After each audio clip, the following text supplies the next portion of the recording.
Bonjour à ceux qui nous rejoignent, troisième partie de notre édition avec Territoire Sénat et toute l'actualité parlementaire et politique. Les titres de cette actualité ce matin, Saveria.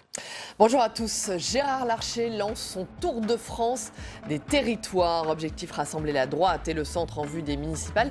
Et première étape de ce tour de France Valenciennes où le président du Sénat s'est affiché avec une autre figure de la droite, Xavier Bertrand. Olivier Faure dévoile la stratégie du PS en vue des municipales. Il prône la fermeté face à En Marche. Dans le même temps, la guerre des chefs est relancée au PS alors que le sénateur Rachid Temal a été limogé de la direction. Il est notre invité ce matin. 300 000 signatures, c'est le dernier compteur du référendum contre la privatisation d'Aéroports de Paris. Mais les élus soutenant ce référendum dénoncent de nombreux bugs sur le site internet. Ils ont été reçus par le ministre de l'Intérieur, Christophe Castaner. Mais tout d'abord, donc, Gérard Larcher lance son tour de France des territoires. Objectif, rassembler la droite et le centre en vue des élections municipales. Et première étape de ce tour de France, Valenciennes, où le président du Sénat s'est affiché avec une autre figure de la droite, Xavier Bertrand. Reportage Marvin Guglielminetti. C'est une première étape dans la reconstruction de la droite. Devant un parterre d'élus locaux, chefs d'entreprise et parlementaires, le président du Sénat s'imprègne des problématiques territoriales autour du thème de la réindustrialisation. Le but, rassembler la droite et le centre en vue des municipales. C'est du territoire, que c'est de la proximité que peut naître la nouvelle cohésion de notre pays et un projet politique dont la verticalité soit à l'inverse et qui commence par la confiance retrouvée. C'est pour ça que j'ai commencé par ces mots de Sieyès. La confiance vient d'en bas. Face à la décomposition de la droite, la stratégie est toute trouvée. Créer une plateforme programmatique qui s'appuie sur les territoires et en particulier sur les difficultés économiques des Hauts-de-France. Sur les thématiques de la reconversion, la restructuration industrielle, la mutation de notre tissu industriel et est-ce qu'il y a un avenir pour l'industrie en France ? C'est un vrai sujet de fond et l'idée du président Larcher, c'est de faire remonter tout ça par le terrain. L'objectif est surtout de retrouver la confiance des maires de droite, perdus après les échecs successifs à la présidentielle et aux récentes européennes. À défaut d'un sauveur, les Républicains cherchent toujours un leader. En attendant, Gérard Larcher joue les rassembleurs. Voilà la démarche qui est initiée par Gérard Larcher, qui est de dire sur le terrain, on écoute et après on fera des propositions. Moi ça me va, je lui demande aussi d'être notre porte-parole de ce qu'il a entendu aujourd'hui dans les débats au Sénat. Il y avait des députés qui étaient là. Par contre, il y a une seule chose, c'est qu'il y a des gens qui appartiennent à des partis politiques, c'est vrai, il y en a qui n'appartiennent à aucun parti politique. Il faut respecter les deux. Avec son tour de France des territoires, Gérard Larcher a aussi en tête les sénatoriales de 2020. Car si la droite échoue aux municipales, elle risquerait alors de voir fondre sa majorité au Sénat. Bon, allez. Voilà, tout de suite, c'est l'œil de Marion Mourgue du Figaro. Va être présente sur ce plateau dans un instant. Elle arrive.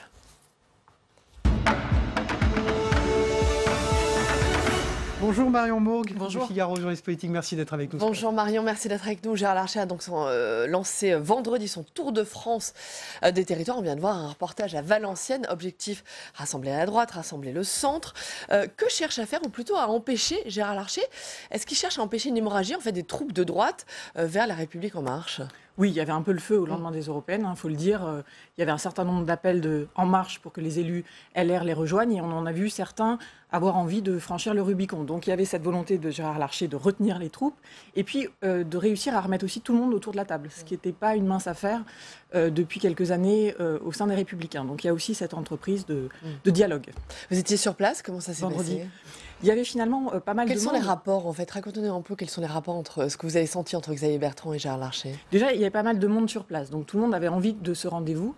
Et on sent une complicité entre les deux, même s'ils ne sont pas forcément sur la même ligne, la même stratégie politique.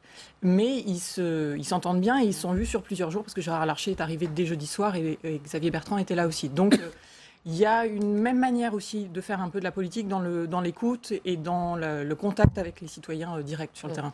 L'objectif, c'est aussi de bâtir un programme pour rassembler la droite.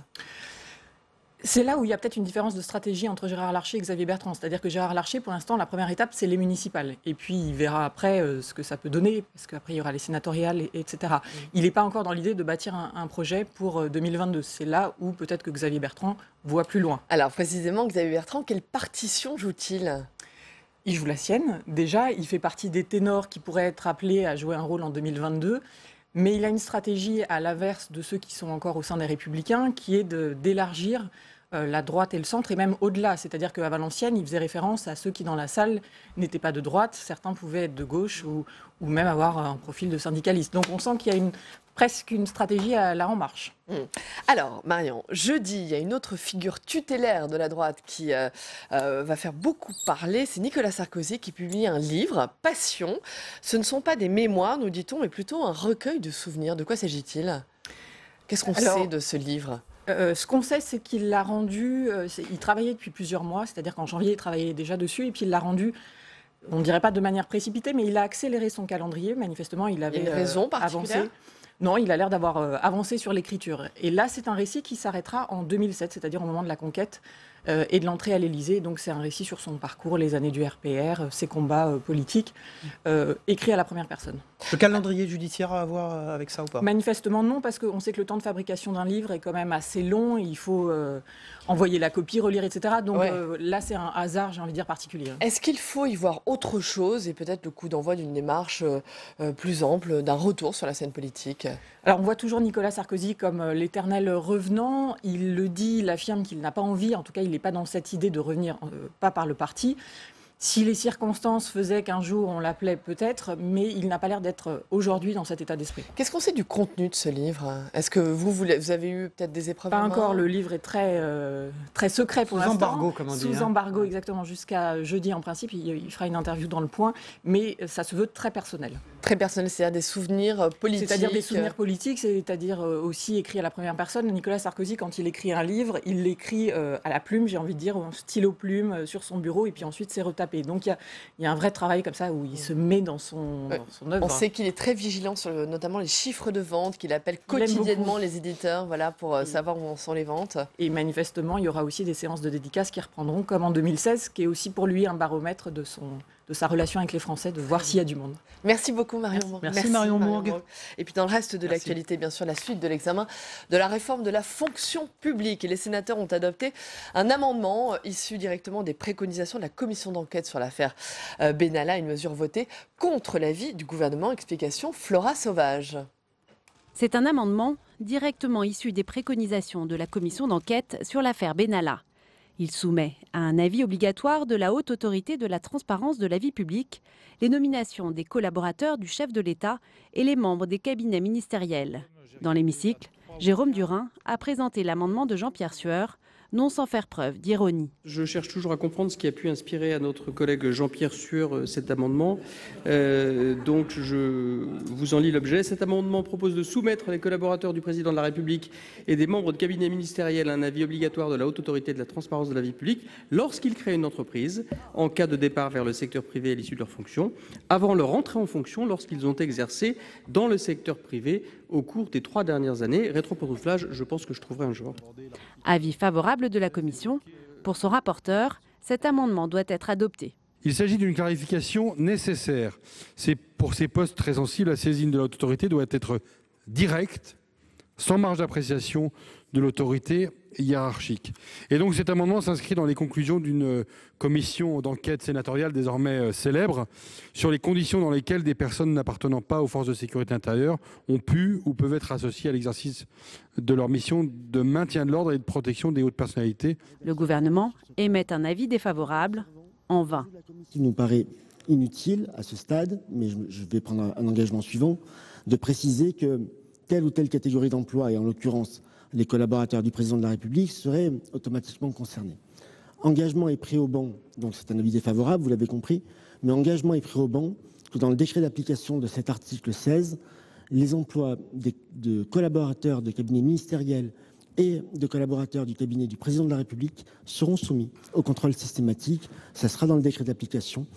La Haute Assemblée va poursuivre l'examen du projet de loi de transformation de la fonction publique dès cet après-midi.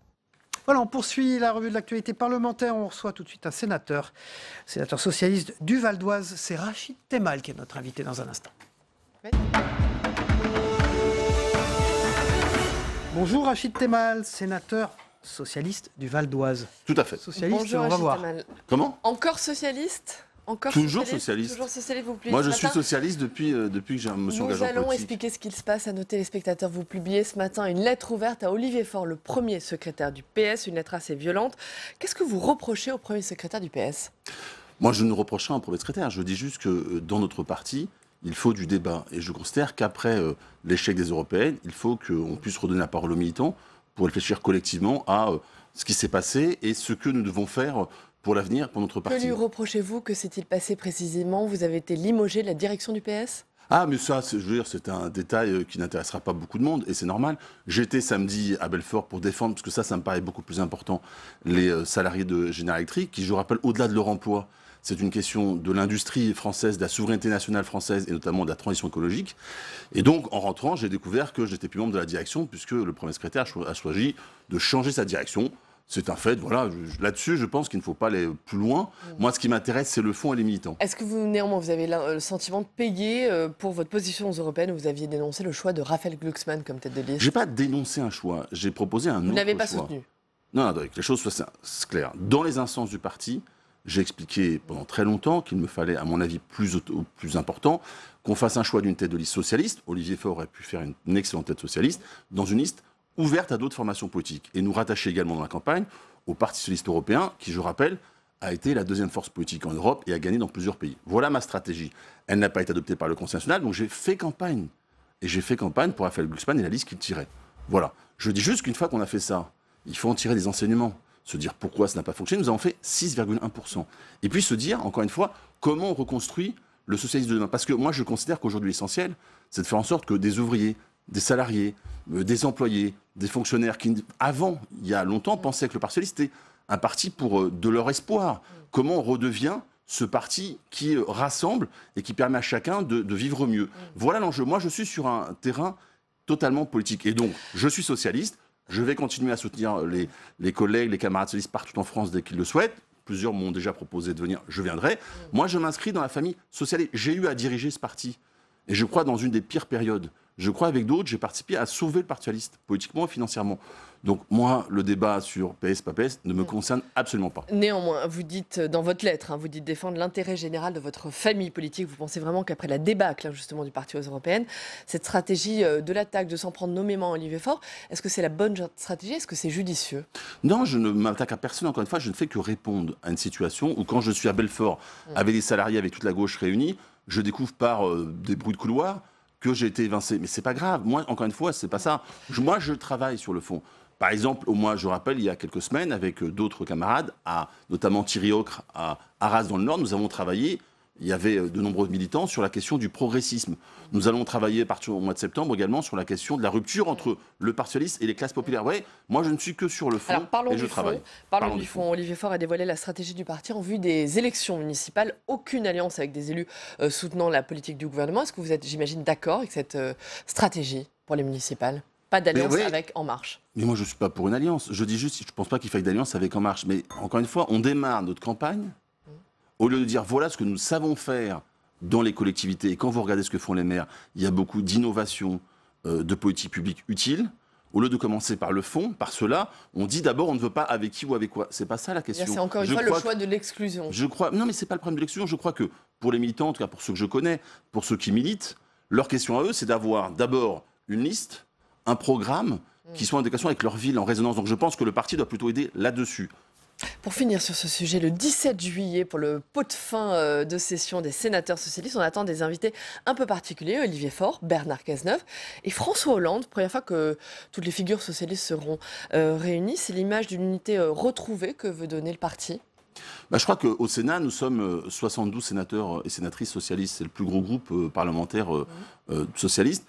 Et Patrick Kanner a souhaité, c'est une bonne chose, moi je suis un de ses vice-présidents, a souhaité rassembler la famille socialiste. Je pense que nous avons un rôle particulier au Sénat de travailler pour les socialistes, rassembler la famille. Il a souhaité inviter à la fois les anciens premiers ministres, à la fois l'ancien président de la République et les anciens premiers secrétaires.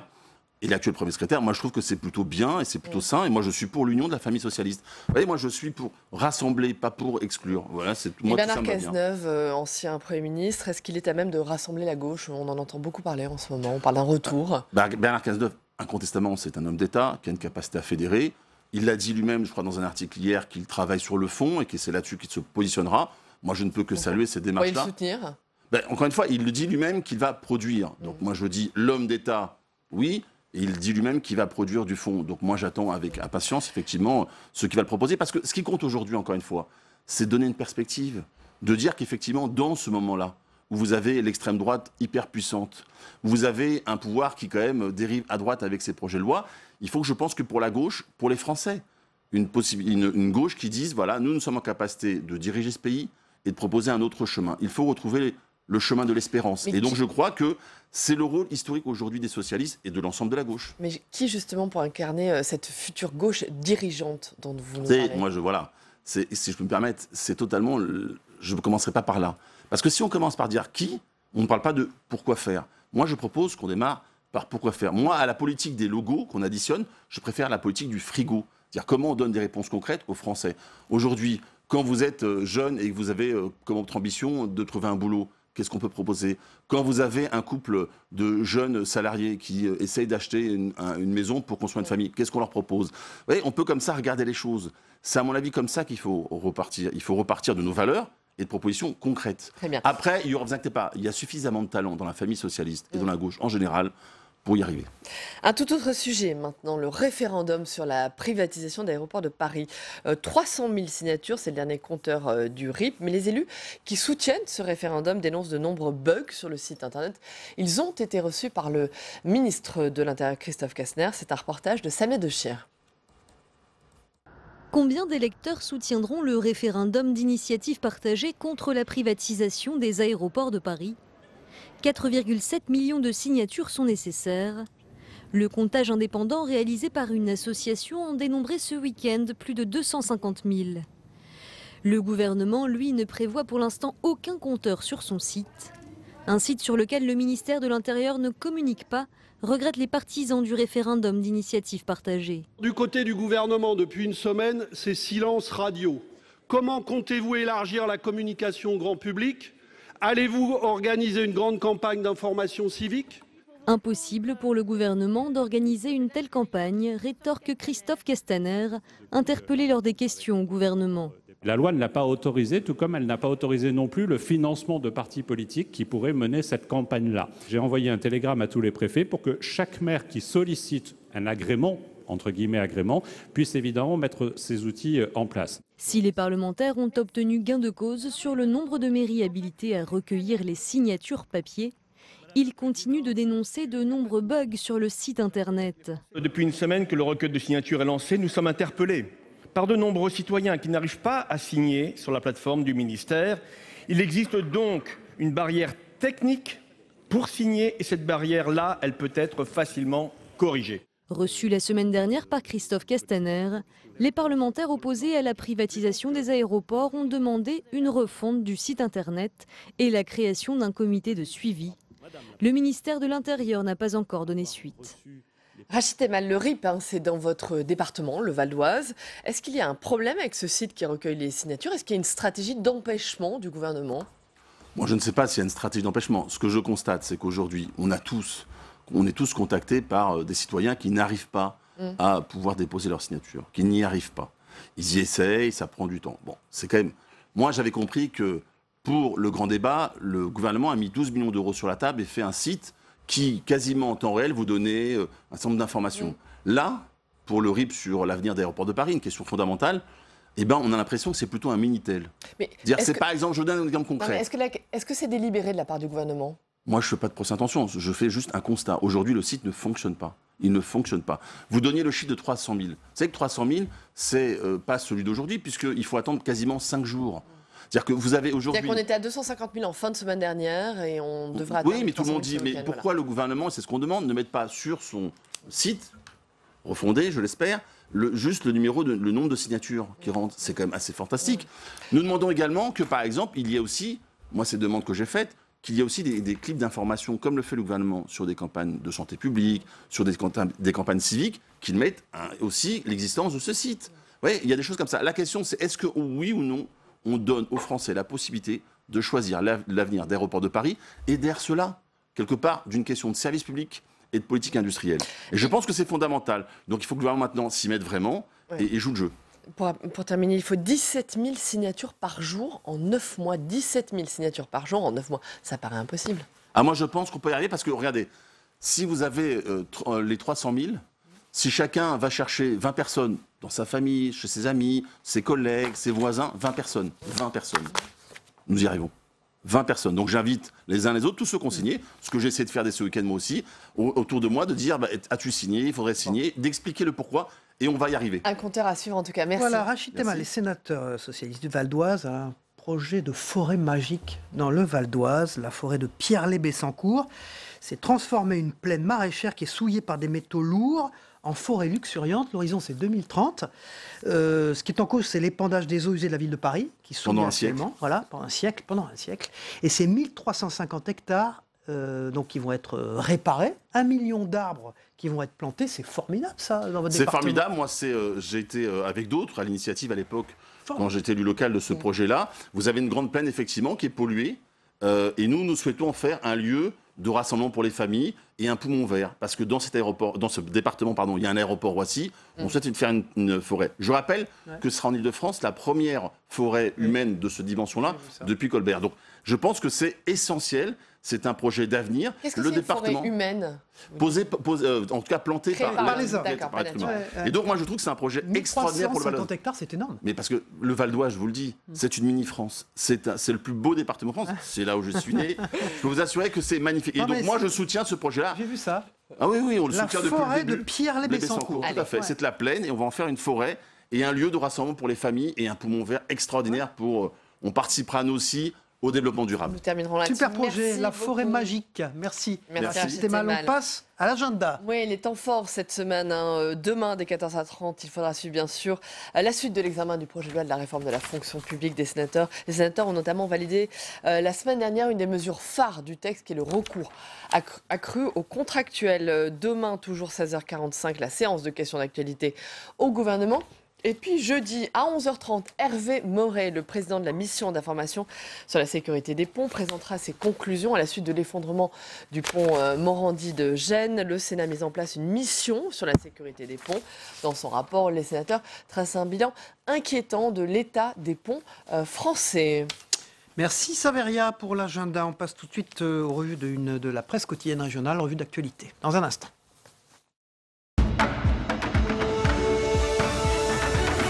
Et on démarre avec la une de Libération Champagne. Chaud devant. La vague de chaleur arrive en France, une canicule sans précédent de par sa précocité pour un mois de juin. Et depuis 1947, les températures pourraient dépasser dans la semaine les 40 degrés. Cette vague de chaleur exceptionnelle venant du Maghreb et d'Espagne ravive le souvenir de la canicule de 2003 qui avait fait, je le rappelle, 15 000 morts, en grande majorité des personnes âgées. L'alerte canicule niveau orange a été déclenchée sur Paris et sur ses départements limitrophes. Le jour le plus chaud se situera entre jeudi et vendredi. Voilà, dans un instant, la météo des territoires, où vous pourrez voir les départements où il va faire le plus chaud. Les départements atteints par la canicule aujourd'hui. Dans la Voie du Nord, c'est le rêve qui continue avec les Françaises qui sont en quart de finale. Elles l'ont fait. Au bout de la nuit, la France écarte le Brésil. L'équipe de France féminine a dû attendre la prolongation pour s'imposer contre le Brésil 2-1. Ce dimanche, au stade Océane du Havre, les Bleus sont qualifiés pour les quarts de finale. Elles retrouveront ou l'Espagne ou les États-Unis le 28 juin au Parc des Princes. Merci. On continue avec la une de l'Écho de la Haute-Vienne. C'est la privatisation d'Aéroports de Paris qui est à la une ce matin. Privatisation d'ADP, à vous de choisir. Le site recueillant les signatures en faveur de l'organisation d'un référendum est ouvert. Au dernier compteur, 300 000 signatures ont été recueillies. Le groupe dégage aujourd'hui 610 millions de bénéfices. C'est donc à vous de choisir pour ou contre cette privatisation. Pour rappel, il faut 4 700 000 signatures pour enclencher le référendum, soit 17 000 signatures par jour d'ici 9 mois. Éco-Républicain, rédaction dirigée par Éric Lemoine. On passe à la presse de la Manche, un des journaux du groupe Ouest France. Une question, faut-il augmenter le salaire des maires? Alors que le gouvernement prépare une loi sur le statut de l'élu, l'Association des petites villes de France réclame une augmentation des élus dans les petites communes. Objectif, attirer des candidatures en vue des prochaines élections municipales. Certaines communes court le risque en effet de se retrouver sans candidat. Pour rappel, les indemnités d'un maire dans les communes de moins de 3500 habitants, eh bien, elles sont plafonnées à 1672 € brut par mois. Et puis Dinan est touché en plein cœur et c'est à la une du Télégramme de Brest évidemment. Grosse émotion à Dinan. La nuit dernière, un incendie a ravagé l'emblématique restaurant chez la Mère Pourcel. Le bâtiment du 15e siècle, classé au monument historique, l'un des plus anciens de la cité médiévale des Côtes d'Armor, a été ravagé par un incendie vers 4 h du matin. L'origine du sinistre est indéterminée. Le maire de la ville, Didier Léchien, parle d'une perte considérable pour le patrimoine de la cité médiévale. Merci Saveria, au revoir, à demain. Au revoir, à demain. Très bonne journée à tous. À propos de la Bretagne, elle devrait être un peu épargnée. On va regarder ensemble la météo des territoires de Gilles Mourou, puis le Zap Monde de Christophe Combarieux avec ce qui s'est passé également dans les autres matinales d'infos chez nos confrères. Et on se retrouve après, à tout de suite. La météo vous est présentée par l'Assemblée des départements de France.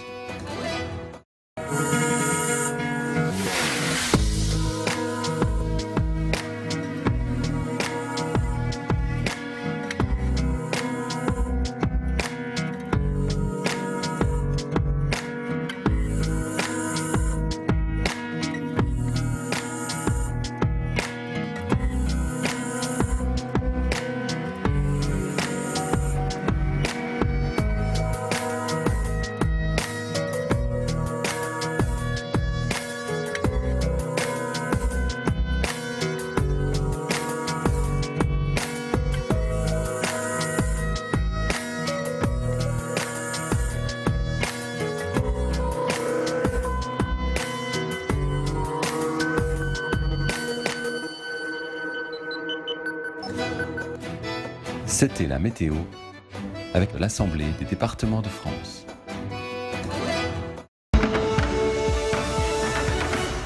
Les militants attendaient la parole du chef depuis la défaite cinglante aux européennes, une défaite qu'il a assumée et dont il a expliqué les raisons. Nous voulions ce week-end ouvrir un nouveau chapitre de la construction évolutive de ce mouvement avec un objectif qui était celui de faire en sorte que l'on sorte de ce week-end de travail avec un mouvement assez considérablement réorganisé de manière à pouvoir se remettre en selle pour les combats futurs. Une force est là, c'est un point d'appui. Et rien, en tout cas aucune simagrée, aucune autoflagellation de convenance, tant à la mode dans la vieille gauche officielle mondaine, ne viendra jamais abattre. Moi, mon souhait, c'était justement qu'on sorte le mouvement des institutions et qu'on mette à sa tête quelqu'un qui puisse s'adresser à la société sans parler depuis les bancs de l'Assemblée nationale. On se demande s'il a vraiment bien compris ce qui se passait ou s'il n'est pas atteint déjà par la canicule. Car vous parlez de quel passage quand il dit que l'État est détruit par la politique macroniste? Il y a quand même deux sujets importants pour la France insoumise. Le premier sujet, c'est la stratégie politique. Où va-t-il ? Personne ne le sait. C'est en effet une difficulté de saisir où se décide la ligne stratégique, comment sont prises les décisions et au fond, est-ce qu'on a le droit, Charlotte Girard l'a dit et je trouve cette expression assez juste, est-ce qu'on peut à la France insoumise, sérieusement, ne pas être d'accord sans être mis vraiment au banc? Je suis consterné par le nombrilisme de certaines critiques. Alors, dans une sorte de toute-puissance puérile, si nous avons rencontré des difficultés, ce serait entièrement de notre faute parce que nous n'avons pas coché la bonne case dans le QCM, parce que je ne suis pas assez poli. Moi, je l'ai trouvé assez outrancier, des attaques vraiment agressives, et on voit bien qu'il y a une sorte de course dans les oppositions contre Emmanuel Macron. Tout ça est peu constructif. Alors, il se sent peut-être menacé, en effet, par Yannick Jadot. La page est tournée. Ce n'est plus moi qui ouvrirai toutes les réunions, ni moi qui les terminerai toutes. J'en ferai un certain nombre, mais pas toutes. Quel est mon rôle, m'a-t-on dit, dans ce mouvement? Mon rôle, il est consubstantiel au mouvement.